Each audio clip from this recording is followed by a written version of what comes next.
How to enable two-factor authentication on Binance app. What's up everyone? Welcome to another video. In today's tutorial, I'll be showing you guys how you can easily connect the Google Authenticator app on Binance. But before getting started, make sure to like the video and subscribe to the channel.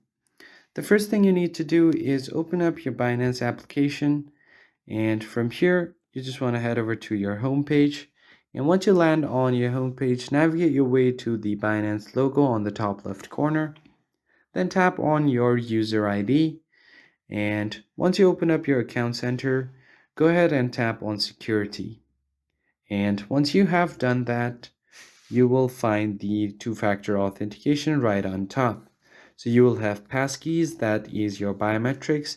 Then you have your email and your password and your Authenticator app. Tap on Authenticator app.